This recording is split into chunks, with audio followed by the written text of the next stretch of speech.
Hoje será apresentada a segunda parte do programa Turquia, as jogadas de Erdogan no xadrez da geopolítica.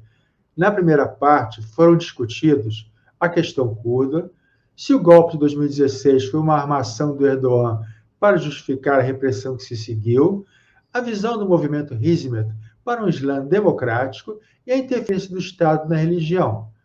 O link do primeiro programa está disponível na playlist da Agenda Mundo no canal da TV GGN. Então vamos ver a questão da União Europeia, né? Que a Turquia tinha entrado com um pedido de admissão como membro pleno, né? Em 1987 e até 2005 nada, né? Então foi inclusive frustrado, né? A entrada dela em 2005. Queria fazer uma pergunta, na verdade, dirigida aos dois, né? Se ainda faz sentido, né, a Turquia insistir nessa admissão. Em termos econômicos, né, talvez seja mais realista a opção pelos BRICS, ou pela União Econômica Euroasiática, ou a Organização de Cooperação de Xangai. Mas, por outro lado, né, nessas organizações não vai haver nenhuma exigência em relação à questão de direitos humanos, né, que a União Europeia exigia, né? Então, deixar de optar pela União Europeia pode significar um afastamento maior, né, da questão dos direitos humanos. Então, eu passo para vocês dois essa questão, e aí vocês, quem quiser começar, né, por gentileza, né? Vocês Professor gostariam de Valdeir, quer comentar? começar? Pode começar, Mustafa. Agradeço. Eu só, inclusive, vou pegar carona com o que o professor Valdeir falou agora há pouco. A Turquia se afastou muito desse sonho da União Europeia, era um sonho meu também, eu apoio total essa adesão. Queria muito que acontecesse, dava-me orgulho esse processo todo. Até o processo fez muitos ganhos, trouxe muitos ganhos para a Turquia. E hoje é impossível, Rubem, negociar de novo com a União Europeia, não tem nem como sentar com a atual situação da Turquia na mesa dessa negociação, não tem sentimento, não tem direitos humanos, não tem separação dos poderes, não tem controle de economia livre, quer dizer, enfim, e não tem praticamente a base do que a União Europeia, o mundo ocidente tem para ser considerado um país à altura para poder negociar isso.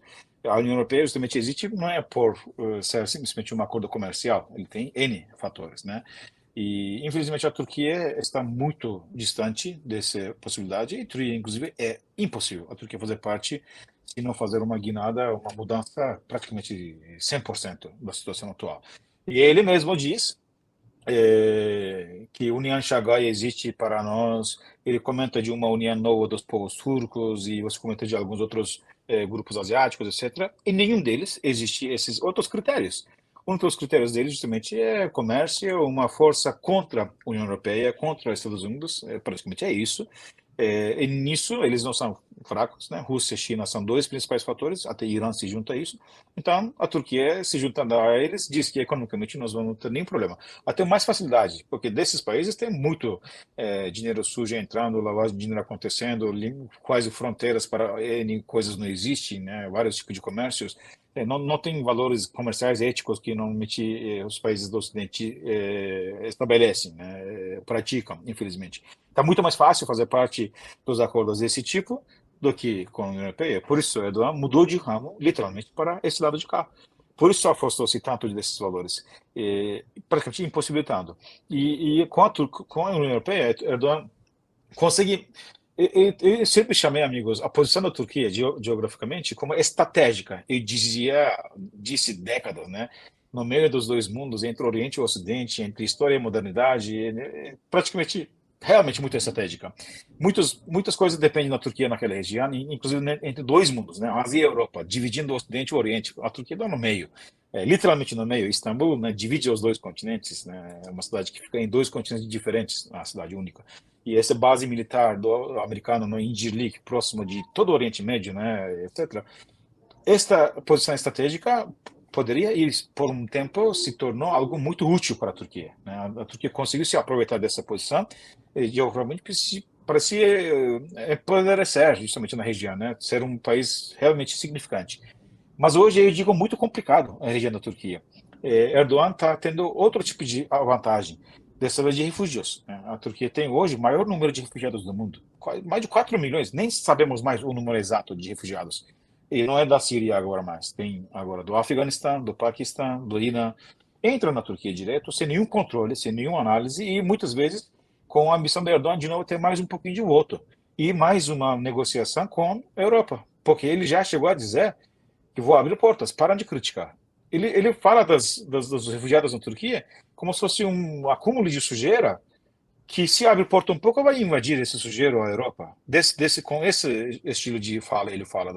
E ele fez isso. Algumas vezes liberou realmente, abriu fronteira, liberou, em algumas horas, alguns milhares de refugiados entraram na Grécia, na Bulgária, onde a gente tem fronteira, e aí a União Europeia para de criticar, manda dinheiro, apoia, blá, blá. Então, é uma ótima matéria, vamos dizer, para a negociação da Erdogan também em relação à Europa. Então, a Europa, todo mundo pensa no seu bem, infelizmente não tem nenhuma sanção razoável que pode impedir algumas coisas do Erdogan, nem Estados Unidos, nem em algum outro país, nem OTAN, porque de uma forma ou outra tem dependência com a Turquia pela sua posição, essa posição que eu comentei agora há pouco. Então tem essa questão. Eu diria, só para terminar, não vou alongar, hoje é impossível a Turquia cogitar, vamos dizer, negociação com a União Europeia, por essas razões. Eu acho super interessante que tem algumas questões que o futebol é interessante, né? Por exemplo, os clubes turcos que são campeões lá do campeonato turco participam da Liga Europa e da Champions League. Então, no futebol isso acontece, Rubem, mas no campo político e econômico eu vejo hoje também sem a menor chance. E aí, para além dos elementos que o Mustafa trouxe, eu quero trazer outros elementos. Se a gente pegar o mapa da Turquia, a Turquia ela faz fronteira hoje com... Hoje não, né? Sempre, claro, perdão. Mas a Turquia faz fronteira com a Armênia, mas com Irã, Iraque e Síria. Então eu fico imaginando na cabeça, tentando pensar um pouco com a cabeça do europeu, se a Turquia faz parte da União Europeia, significa que a União Europeia teria fronteira com Irã, Iraque e Síria, por exemplo. Já vejo aí um problema, eles não iam aceitar isso tão simples assim. Um outro ponto, a Europa, ela é majoritariamente cristã. E como eu disse também um pouco atrás, a Turquia é majoritariamente muçulmana. Então teria um peso também o elemento religioso para a Europa. Né? Então eu imagino que só esses dois pontos que eu trouxe, né? Tanto da religião quanto da fronteira, seria um problema para a Europa. Então, de fato, né, a Turquia tentou negociar com a Europa, né, a gente está falando aqui de 2005, que foi quando esse sonho meio que se encerrou, mas desde muito tempo, né, Mustafa, acho que lá com o Turgut Özal, lá nas décadas de 50, esse sonho já 50, 80, esse sonho já existia. Né? E porque, de fato, a Turquia está muito próxima ali. Istambul, né, como o Mustafa bem lembrou, tem uma parte asiática e uma parte europeia. Então está tudo... Né, a gente, aqui no Brasil, a gente conhece a Turquia como uma porta. Né? E porque, de fato, é a porta, é a ponte também, né, que liga os dois mundos. Então, assim, vejo que essa questão hoje ela é praticamente descartada, sabe? E, claro, por um tempo, esse sonho de ser europeu fez com que a Turquia se desenvolvesse, né? A Turquia, por um tempo, né, estava ali, pelo menos na questão de IDH, né, do Índice de Desenvolvimento Humano, até próximo do Brasil, por exemplo, ou até mais que o Brasil, em algum momento. Teve uma moeda, como o Mustafa começou falando, né, uma moeda bem valorizada, né, mais que o real em algum momento, muito perto do dólar, mas foi, né, se perdendo nesses processos. Então vejo hoje que esse sonho europeu, de fato, já não existe mais, né? Ou se existe, ele está bem adormecido.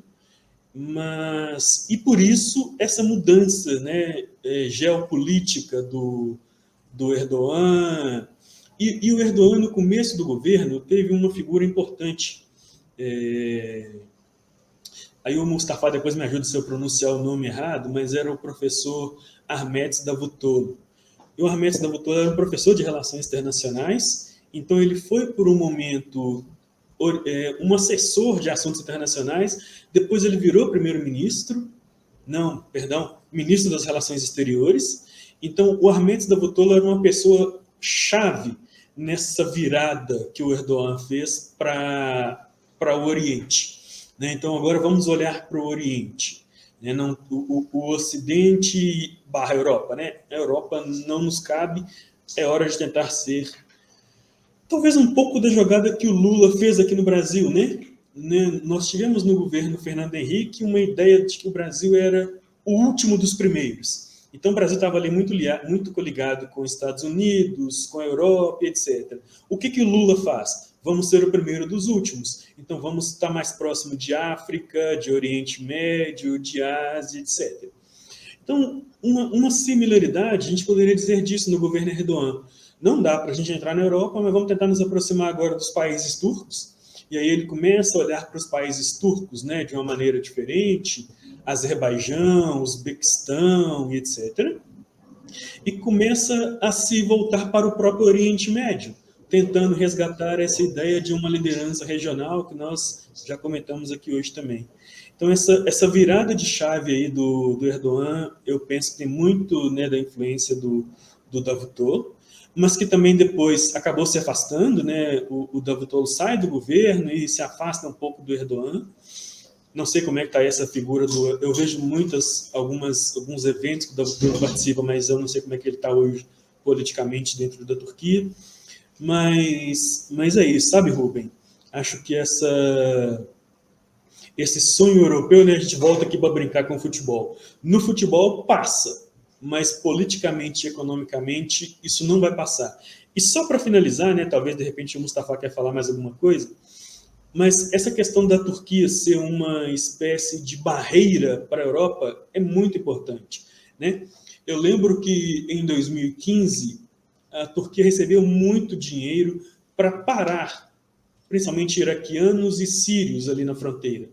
Né? Istambul é uma cidade, como o Mustafa também já falou, você tem conexões ali, você tem voos para o mundo inteiro. Né? Pelo menos que eu me lembro, assim, eram mais de 200 conexões por dia. Era voo para todo lugar, você via gente do mundo inteiro no aeroporto de Istambul. E aí a Turquia fazia o quê? Ela recebia dinheiro para barrar aquele pessoal ali. Né? Ninguém passava dali. E por isso, né, eu vejo que ela é um elemento geopolítico e geoestratégico importante para que os refugiados não entrem na Europa. Então, mais um elemento para dizer, para a Europa não é interessante ter a Turquia como membro.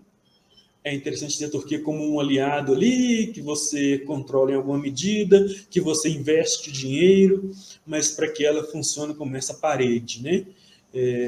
Para impedir a entrada de imigrantes, refugiados no território europeu. Tá certo. Exato. O Ahmet Davutoğlu, hoje presidente de um partido de oposição chamado Gelecek Partisi, Partido do Futuro, que faz parte de uma aliança de 6 partidos que formaram uma oposição única contra Erdogan. Ele é um dos, grandes nesse sentido. Tá, então obrigado, vamos aqui, Mustafa. Perdão. Então vamos aqui continuar na geopolítica, né?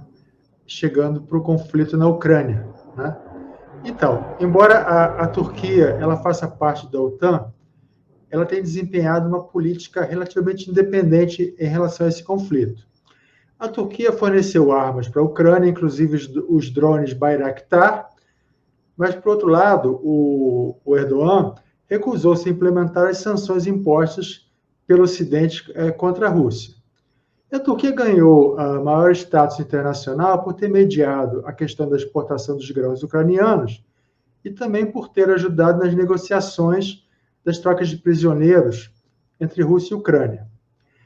Valdair, você diria que a Turquia talvez seja o país que mais esteja se beneficiando da guerra na Ucrânia, tanto no campo econômico como no político? Eu digo no campo econômico por causa das vendas da indústria bélica, pela cooperação econômica com a Rússia, e no campo político porque as críticas que o Erdogan recebia no Ocidente por desrespeito aos direitos humanos parecem ter ficado agora em segundo plano. Então, como é que você avalia isso, Valdeir? Boa pergunta, viu, Rubem? Olha só, eu eu não tenho números para te dizer se a Turquia hoje é o país que mais se beneficia. Uma coisa a gente pode dizer do Erdogan, depois o Mustafa diz se concorda ou não. O Erdogan sabe jogar.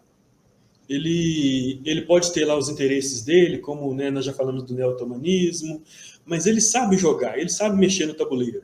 E o que ele tem feito é isso. E olha para você ver, ele acaba servindo meio que a dois senhores, né? Você me traz o elemento que ele vende armas para a Ucrânia, mas ele está, ao mesmo tempo, muito próximo do Putin. De 2015 para cá, a relação Erdogan-Putin fica uma relação muito estreita, assim. Cada um com seus interesses.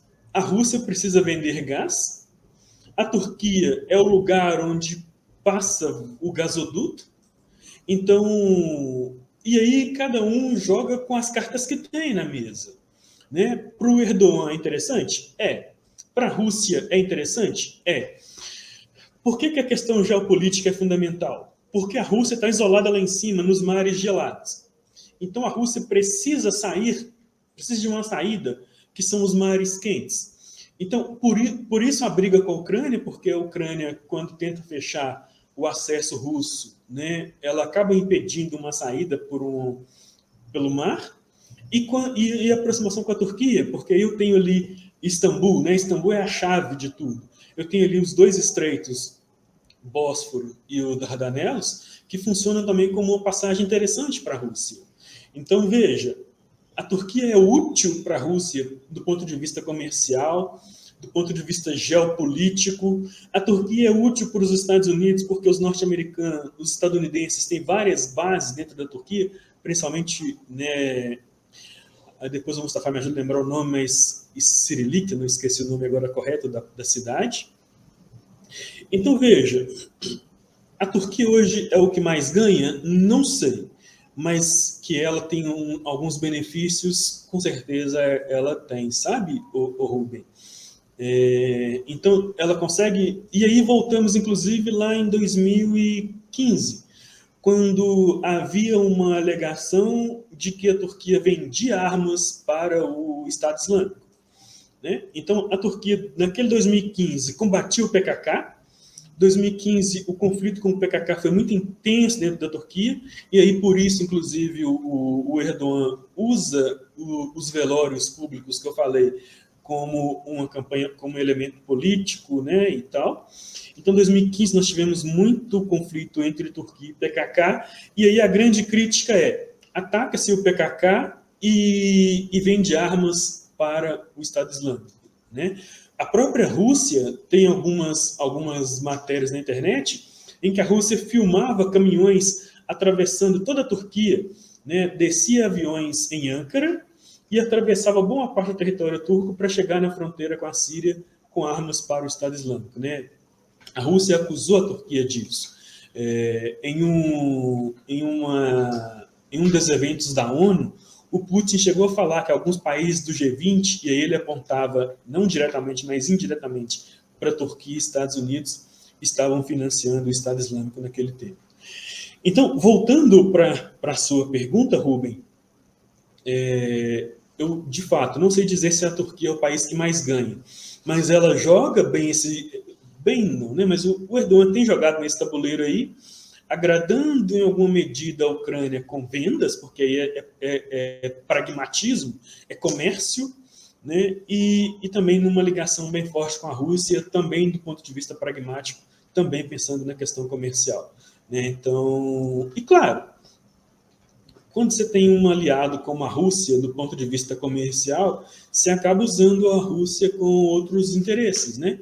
Ele, ao se aproximar do Putin, obviamente, ele incomoda muito o governo estadunidense, né? A Turquia é estratégico tanto para a Rússia quanto para os Estados Unidos. Então, ter Putin e Erdogan muito próximos desagrada a Casa Branca. Mas é isso. Eu acho que eu consegui te responder. Se não responder, você me fala que eu volto um pouco. Mas para dizer que é uma relação de pragmatismo, sabe? E a Turquia, claro, ganha tanto do ponto de vista internacional, com as suas conexões internacionais, mas também do ponto de vista regional. Só para dizer, confirmar que o professor Valdeir disse, o editor do jornal Cumhuriyet, significa República, fundado por Atatürk, hoje ainda representa praticamente essa ideia kemalista, publicou na manchete armas enviadas por Erdogan aos rebeldes, inicialmente rebeldes, se tornaram depois grupo terrorista. Eu não chamo Estado Islâmico porque eu não quero misturar o nome da minha religião com a palavra terrorista. Ele apenas nega terrorismo. Por isso é chamado Daesh, o grupo terrorista da Síria, etc. Mas justamente eles apoiaram e formaram esse grupo grande, ajudaram a formar esse grupo grande com a ideia de derrubar a Assad o mais rápido possível. Era isso. Erdogan chegou a dizer que coisa de 2, 3 meses ele não vai estar lá, nós vamos fazer nossa oração na sexta-feira em Damasco, na Mesquita de Umayyadas. Essa mesquita tem um significado importante para o califado. Dizem que onde vai surgir de novo o califado no novo tempo, vamos dizer, no fim dos tempos. E Erdogan tem essa ambição e ele praticamente achava que derrubaria Assad e realmente teria um controle maior na região, né? O que o professor Valdeir também comentou um pouco nas outras questões. E esse declaradamente teve apoio com esse grupo, tanto Rússia, como o professor Valdeir disse, Estados Unidos e a Alemanha também já tem divulgações, registros sobre isso. E se Erdogan cair, certamente ele vai ser julgado por N crimes, entre eles crime de guerra, o que vai ser justamente, não tem como fugir. E, por outro lado, o professor comentou muito bem, a Rússia tem muito poder realmente na região. Isso é muito esquisito. Erdogan ataca parte da Síria, dizendo que vai proteger a fronteira, e inclusive apoia Daesh, e Rússia apoia seriamente e muito claramente Síria, ou Assad, né, da Síria da Assad.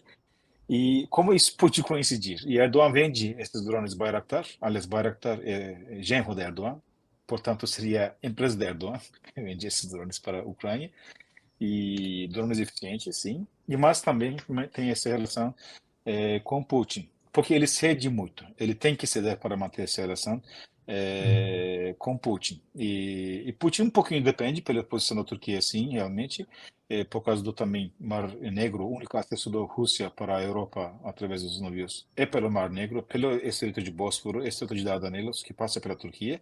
De uma forma ou outra, Erdogan não está tão fraco de negociação, mas tantos erros políticos que Erdogan teve, meio que ficou dependente também de alianças poderosas e ficou mercê, né, do Putin nesse sentido. E eles, eu diria que se dão bem.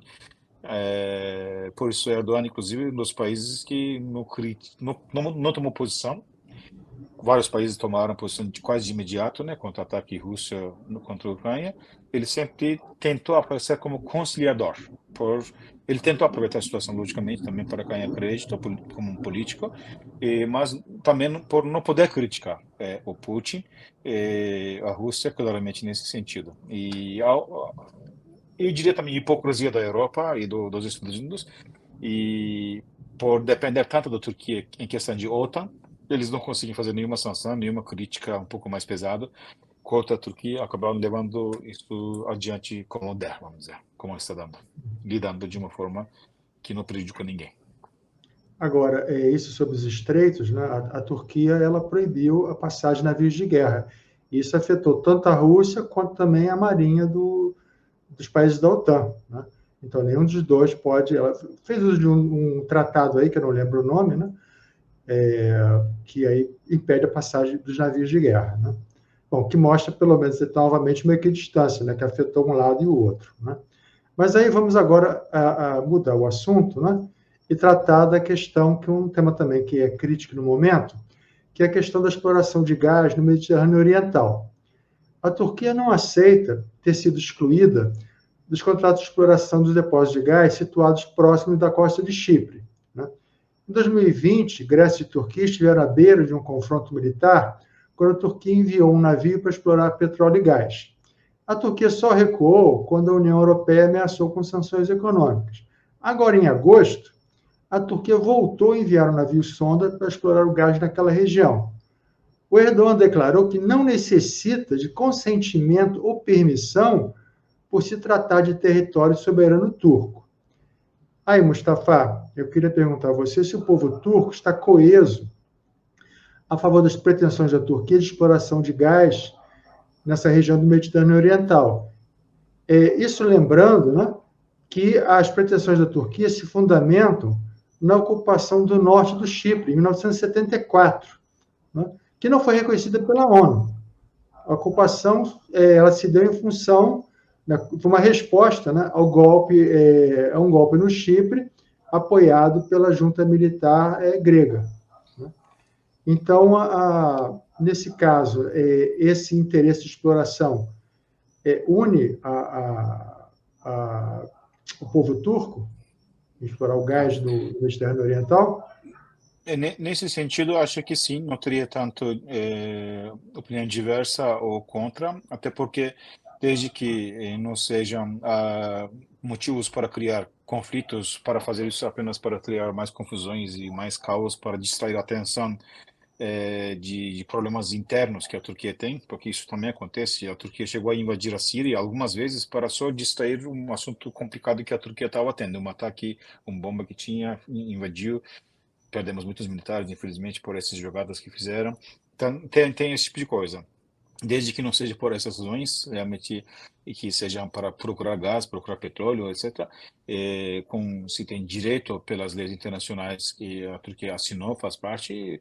Em geral, sim, o povo turco tem esse consenso. Não é só nas mares, inclusive nas terras, e inclusive no Mar Negro. O Mar Negro já tem, acho que 2 ou 3 navios que estão fazendo escavações nesse sentido. Inclusive tem já declarações feitas por Erdogan dizendo que achamos não sei quantos bilhões de litros de gás, mas não saiu nada até agora, só ficou nas manchetes por uns dias, e essa declaração sobre Mar Negro, essa questão de Mar Negro.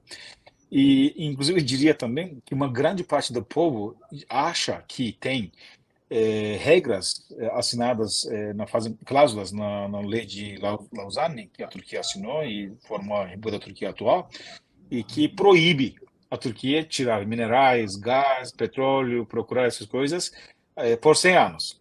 E agora que Erdogan também usa isso, os apoiadores de Erdogan usam isso muito, como completa 100 anos no ano que vem, a República da Turquia, então agora vai ser liberado todo tipo de riqueza que a Turquia tem, ser explorado. Mas não tem nenhuma cláusula oculta, inclusive isso já foi declarado várias vezes por parlamento, fizeram questionamento, deram inquérito, partidos da oposição, para deixar claro que não existe isso, não tem nada oculto. A Turquia pode fazer qualquer exploração no seu território, nos mares que domina, etc. Mas tem povo que diz que na rua, você podia entrevistar aqui, acho que uns 30% da pessoa vai dizer: não, a gente tem muita riqueza, mas infelizmente nós não podemos tirar, mas quando completar 100 anos, nós vamos ser um dos países mais ricos da região, como outros países que têm tanto petróleo. Então é um assunto meio polêmico também, vamos dizer, nesse sentido. E o Chipre, como você também comentou na sua pergunta, a Turquia é o único país que reconhece o norte do Chipre como um país, e não sei se está errada essa informação, mas a União Europeia não reconhece, a ONU não reconhece a parte turca como país, a parte grega sim, inclusive faz parte da União Europeia, a parte grega do Chipre. E outro assunto bastante polêmico, e a Turquia sempre viu como uma cidade, como uma província da Turquia, mas nos últimos anos esse está sendo bastante criticado. O Chipre quer ser tratado como um país independente, tem certas críticas contra Erdogan também. Mas eu estou entendendo que o Erdogan está se baseando exatamente na existência desse norte do Chipre, que tem a influência turca, para basear o suposto direito de explorar, ter uma zona de exploração de gás lá, né? Isso não tem reconhecimento, né? Aí eu passo para o Valdeir, né? Que cenários você acredita que podem se desenrolar a partir dessa ação do Erdogan, né? Do momento em que a União Europeia pode novamente se opor a isso, embora nessa época agora de que com a questão da Ucrânia, eu tenho minhas dúvidas, né? Se eles vão tentar fazer aquele mesmo movimento que fizeram em 2020, né? Que forçou a Turquia a retirar aquela exploração que ela ia começar, né? Mas como é que você vê isso? Você vê um potencial explosivo nisso, dessa situação sair de controle? Se a Turquia insistir nessa exploração? Ô Rubem, eu volto de novo na questão histórica. Existe uma situação histórica, né, um conflito histórico entre Grécia e Turquia. E por isso, por exemplo, o Chipre é dividido, né, uma parte grega e uma parte turca.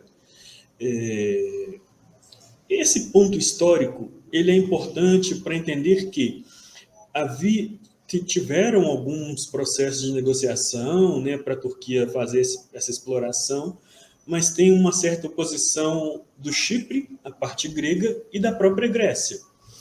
Um dos motivos, então, que nós falamos hoje, né, no começo do nosso bate-papo aqui, sobre a aproximação ou tentativa de aproximação com o Egito, está ligado a esse processo, né? De tentar uma certa legitimidade naquele espaço, porque tendo o Egito do lado, você já consegue enfrentar de uma maneira diferente a Grécia, principalmente. Vocês vão lembrar que lá em 2010 tivemos um conflito, né, entre um pequeno incidente que quase gerou, né, um conflito entre Grécia e Turquia, né, que foi a derrubada de um pequeno barco com algumas pessoas no mar. Deixa eu ver se foi o Mar de Mármara, não estou lembrado agora. Mas, enfim, tivemos alguns incidentes entre Grécia e Turquia em 2010. A questão do Chipre, né, como o Mustafa falou, o Chipre, a parte grega do Chipre é reconhecida, a parte turca não. E aí é um dos elementos que a União Europeia também usa contra a Turquia, né, por falar que a Turquia mantém militares no Chipre contra a vontade do povo cipriota, assim, então tem essas discussões também. Então, não sei, eu não vejo ainda uma situação tão clara, né, para falar assim, isso vai explodir em algum tipo de conflito. Mas eu vejo essas mexidas no tabuleiro, né, essa tentativa de aproximação com o Egito, justamente para poder... A Turquia se aproximando do Egito fragiliza a Grécia, né, para tentar alcançar seus interesses aí. Então, ainda também é um assunto que eu ainda não tenho muitos elementos para trazer, Rubem, mas essa busca de se reaproximar do Egito está ligado a esse conflito, nessa, né, busca por exploração desse espaço, desse mar territorial. Tá. Vamos voltar agora para falar das relações entre a Rússia e a Turquia, né? Então, para manter o equilíbrio em seu relacionamento, a Turquia e a Rússia vêm adotando há anos uma estratégia que ficou conhecida como compartimentalização, em que os interesses econômicos amortecem as desavenças entre os dois países, né? E aí, eu vou perguntar de novo a você, Valdeir, se você pode explicar melhor essa questão da compartimentalização, no sentido que, como é que foi possível, né? Você já tocou um pouco nesse assunto antes, os dois países apoiarem lados diferentes na guerra civil na Síria, suas tropas chegarem a entrar em confronto bélico direto, a Turquia derrubar o jato da Rússia e, ainda assim, a confrontação não sair de controle e a cooperação econômica ser mantida, né? Qual foi a origem dessa compartimentalização, assim, entre os dois governos, né? Como é que isso começou exatamente? Você tem essa informação? Eles conseguirem controlar esse relacionamento dessa forma? Ô Rubem, um pouco daquilo que a gente falou em relação à Turquia, de tentar ser um líder regional, serve para a Rússia também. Então, a Rússia se vê fragilizada, né, precisando reconquistar aquele espaço ali, principalmente do Oriente Médio e um pedaço da Ásia, né? Então a Rússia tem um aliado importante que é a China, mas precisava de mais espaço, precisava de mais aliados ali, né? A Rússia tem problemas sérios com a Ucrânia de um lado, com os armênios do outro, então ela precisava de uma reaproximação ali com o Oriente Médio. E a Turquia, então, é esse ponto-chave para a Rússia também nesse momento. eu lembro de 2015, quando você fala do jato, hoje eu brinco, né? Mas lá atrás, porque em 2015, nesse dia do jato, eu estava na Turquia. E eu pensei assim, nossa, agora acabou, né? Derrubou um jato russo, agora acabou tudo. E aí a gente foi vendo, foi passando os dias. O Putin se posicionou, obviamente, mas ele se posicionou de uma maneira bem amistosa, digamos assim, né? Ele deu uma declaração forte, mas você percebeu que foram passando os dias, ele não teve nenhum tipo de retaliação, né? Eu, naquele momento, achei super estranho, né? De como assim, né? O que o Putin está querendo com isso? Então, de repente, Mustafa pode ter outros elementos para ajudar, mas eu vejo que 2015 e esse episódio do caça foi um momento em que a Rússia olha para a Turquia de uma maneira diferente, né? A Turquia não mais como aquele... A relação Rússia e Turquia, se a gente voltar na história também, é uma relação meio assim de vai e volta sempre, né? De amizades e inimizades, amizades e inimizades. No período pós-império, a Rússia se aproxima muito da Turquia, mas depois ela vai se afastando, principalmente pela entrada dos Estados Unidos nessa relação. Então, eu vejo que 2015 isso foi importante porque a Rússia precisava de parceiros para expandir a sua influência regional, e aí saindo um pouco, a Rússia também olhando mais para o lado oriental.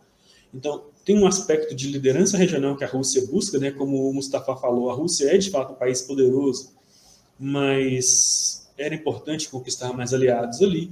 E o ponto que eu volto a frisar, que é a questão do gás, né? Para a Rússia, que é o maior, se eu não me engano, ou um dos maiores produtores de gás do mundo, né, ter a Turquia como aliado, né, para transportar o seu gás via gasoduto é um elemento muito importante. Então, eu diria esses dois pontos, sabe, Rubem? A questão regional, que a Turquia é importante do ponto de vista de um aliado regional ali significativo, né, porque nós temos aí perto ali também Israel, que é obviamente muito ligado aos Estados Unidos. Então, a Turquia tem esse ponto geopolítico importante da questão de liderança regional para a Rússia e da questão comercial, que é a venda e a passagem dos gasodutos. Certo. E lembrando que a Turquia, né, adquiriu da Rússia, né, aquele sistema de mísseis S-400, que desagradou extremamente os Estados Unidos, né? Na ocasião, eles se recusaram a excluir a Turquia do desenvolvimento do jato F-35, né? Isso na época do Trump, né? O que prejudicou a indústria bélica turca. Agora, mais recentemente, a Turquia voltou a adquirir agora um segundo lote, né, do sistema S-400. Agora, o Biden, talvez, né, já saiu uma declaração aí de que talvez ele autorize a venda dos caças F-16, né? Embora parece que o Congresso norte-americano é contra, né? Então, pode ser novamente uma tentativa de conciliar com a Turquia, né? Ainda mais tendo como pano de fundo essa questão da OTAN, da Ucrânia, né? Eu não sei se o Mustafa tem alguma opinião sobre isso, essa questão dos jatos. Realmente foi uma decisão muito complicada que Erdogan tomou comprando esse 400, e foi que acho que fez parte de negociação que teve com Putin, eu diria, e ainda comprar mais contra tantas sanções que Estados Unidos tinha anunciado, já tinha feito, tinha tirado do programa de F-35, e acho que de modernização de F-16 que a Turquia já tem, também estava sofrendo também esse tipo de sanções. Mas de uma forma ou outra, todo país tem seu interesse, né, seu comércio, pensando sempre o seu interesse, né, pensando no seu bem. Por isso, eu não acharia muito assim difícil se os Estados Unidos tomaram a vender de novo F-16 para a Turquia. Mas porque estão vendo que a Turquia não vai se importar tanto, vai continuar tendo relação com a Rússia, até porque se não venderem, desta vez podem comprar também caças russas, que é outra alternativa. Então, talvez não queiram perder Sim, integralmente a Turquia como cliente. é bem lembrado, né? Bom, estamos nos aproximando do final do programa e aproveito para pedir à audiência que contribua para o canal da TV GGN através do Catarse, em catarse.me/jornal GGN ou da chave de Pix, jornalggn@gmail.com. Divulgar o programa nas redes sociais e dar os likes para aumentar a nossa visibilidade. Bom, então vamos, acho que é a última pergunta, talvez. Em 2023, vão ocorrer eleições presidenciais na Turquia. O Erdogan vai concorrer novamente, né? E o ex-jogador de futebol, ele está no cargo desde agosto de 2014 na presidência, e ele foi primeiro-ministro de 2003 a 2014. Se for reeleito, ele vai ficar no poder até 2029, né? E, se eu não me engano, ele vai acumular as funções de presidente e primeiro-ministro. Confere isso, Mustafa. Mas primeiramente, eu queria te perguntar se o Erdogan era bom jogador de futebol, porque para mim isso foi novidade, né? Que ele tinha sido jogador de futebol. Então, eu queria saber de você isso, né? Em segundo lugar, deixa eu só complementar ainda. Em segundo lugar, se existe uma tradição de lisura em eleições na Turquia, pelo menos eleições presidenciais. Oscilar, esse fenômeno das fake news também está bastante difundido. Acho que se ele fosse um muito bom jogador, ele seria jogador de futebol hoje. Igual o Reagan, se fosse bom ator, continuaria como ator e não como presidente. Exatamente. Mas eu também diria que, mesmo sendo jogador, não ganharia quanto ganhou hoje. Hoje eu acho que Erdogan dizem que é um dos líderes mais ricos do mundo. Como não tenho prova para isso, eu só digo que tem relatos. Mas sim, tem eleições em junho de 2023. Se não acontecer nada extraordinário que antecipe ou cancele eleições, tudo possível nas realidades da Turquia de hoje. E, a princípio, Erdogan não pode ser candidato novamente, ele já tem 2 mandatos cumpridos, mas ele vai mudar a lei, isso está claro, porque o único candidato do partido dele é ele. E ele, como tem, muito esquisito isso, porque é um sistema presidencialista bem à la turca, o que tem na Turquia. Ele mudou o sistema, né? Era parlamentarista na Turquia, fez mudança de constituição, hoje é presidencialista, mas bem à la turca, porque não tem mais independência de poderes, separação dos poderes. Ele que nomeia a maioria dos ministros do Supremo, ele que nomeia todos os ministérios, ele que nomeia diretores de agência. Muito complicada a situação, portanto, Erdogan domina tudo. Não tem primeiro-ministro mais na Turquia, nem precisa, ele é tudo. E como ele é, inclusive, presidente do partido, ele não deixa de ser partidário, então tudo que ele faz de bem, né, de ações boas, beneficia a candidatura nova dele, né, o partido dele automaticamente. Ele não é apartidário, vamos dizer. Isso é outro absurdo, no caso. Mas justamente o que Erdogan queria, se tornou um país de partido, igual a Alemanha do Hitler, igual ao livro de 1984, exatamente o que a gente está vivendo na Turquia. É isso, eu leio, eu fico chocado com esses livros do George Orwell. Estou lendo agora a segunda vez, Revolução dos Bichos, frases que eu leio, eu tinha lido uns dias atrás num jornal na Turquia, praticamente, muito manipulável. Então, como a gente sabe que, mesmo não sendo impossível, a princípio, pela regra, ele se candidatar, mas ele vai mudar a lei, a gente sabe disso, todo mundo sabe disso, então ele vai ser candidato, para justamente poder derrubar ele, oposições, né, 6 principais, se juntaram, estão negociando há um ano, praticamente, né, definindo os pontos comuns, estão fazendo programação e vão propor um candidato comum, né, ainda não tem nome desse candidato, e deixaram só de lado o partido HDP, o que é muito errado, seria o 7º partido desse grupo, que também tem no mínimo 15% dos votos na Turquia, representatividade grande, de 8 a 15% dos votos da Turquia, a maioria dos curdos, inclusive, votariam. Mas, de uma forma ou outra, vão conseguir tirar um candidato contra Erdogan. Eu não consigo opinar muito complicado o cenário da Turquia. Erdogan consegue manipular praticamente tudo, ainda controlando a mídia. Isso não é difícil para quem, né? Tanto a mídia quanto todo o poder estatal, né, no país. Então, se tudo ocorrer normal, vamos dizer, né, as coisas acontecerem, se as eleições acontecerem, se não tiver fraude, etc., e que realmente se os aliados de oposição conseguirem fazer uma boa campanha e deixar de lado as diferenças, ter uma candidatura realmente em comum, talvez Erdogan sofra. Mas hoje mesmo, ouvindo notícias, tem pesquisas que perguntando nas pessoas quem votaria, Erdogan está ainda com 41% dos votos, seja quem for candidato opositor, tristemente dizendo.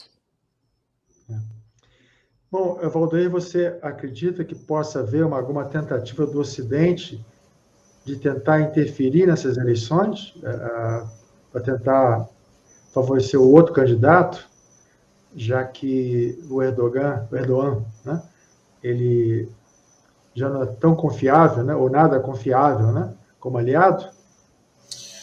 Ô Rubem, olha, para dizer hoje, eu não vejo, sinceramente não vejo. E essa semana nós temos um outro fenômeno acontecendo na Turquia, né? Que foi a Suécia, ela acabou cedendo àquilo que o Erdogan queria, né? Ela está fazendo uma alteração na sua Constituição, né? Atendendo aos pedidos do Erdogan para que ela entre na OTAN. Então, aquilo que o Erdogan queria da Suécia e da Finlândia não tenho certeza do que aconteceu, mas da Suécia ele já conseguiu, né? Que é principalmente algumas situações como mudar a lei de extradição, né? Classificar alguns crimes como terrorismo, algumas situações, perdão, como terrorismo. Então, ele conseguiu um elemento importante para que a Suécia consiga fazer parte da OTAN, né? Justamente, segundo o governo sueco, segundo as coisas que a gente observa, eu não sou um estudioso de Suécia, mas temendo, né, algum possível ataque russo a outros países europeus. Então, por isso a Suécia tenta entrar na OTAN. Então, veja, hoje, Rubem, eu não consigo perceber no Senado. Claro, a gente pode ter alguma pressão norte-americana, né, dentro das eleições turcas, mas hoje eu não vejo nenhuma situação que diz algum país do Ocidente vai pressionar. Podemos ter declarações e tudo, mas acho que é difícil ter alguma intervenção mais direta. E acho que é um pouco do sonho, né, que o Mustafa já falou, a Turquia fazer 100 anos. Então, eu imagino que um dos sonhos do Erdogan é ser presidente lá em outubro de 2023. Né? Ou que seja presidente, ou que seja, não sei qual outro nome que ele vai querer dar naquele momento. Mas, enfim, acho que o sonho dele é, nesses 100 anos, né, ser o grande, abre aspas, líder turco.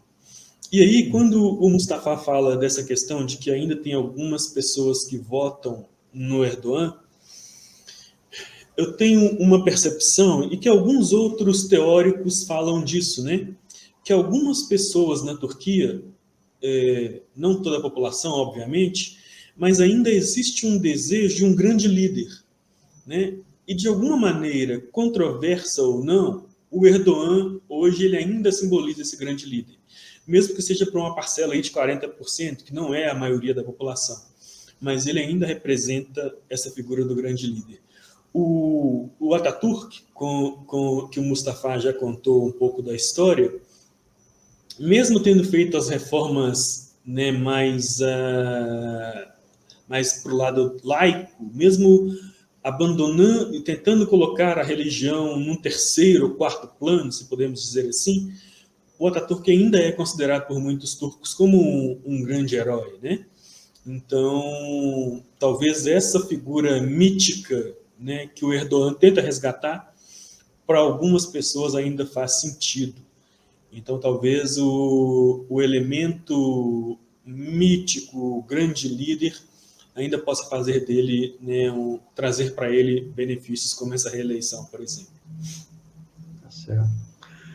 Bom, eu queria agradecer a vocês dois, né? Nossa entrevista até foi bem longa, né? Quero agradecer a presença de vocês e saber se vocês querem levantar mais alguma questão.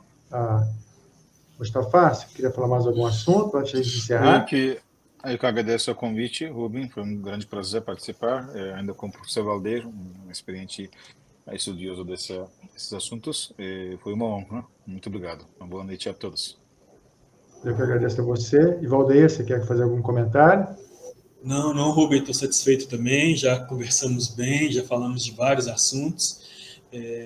Quero agradecer a você pelo convite, pela oportunidade, e agradecer ao Mustafa também, né, de estar aqui participando, falando um pouco da Turquia, né, e desse país que, de fato, é um país, né, que atravessa as dificuldades do campo político, mas é um país e com um povo, é um país belíssimo, com um povo muito bonito e acolhedor também.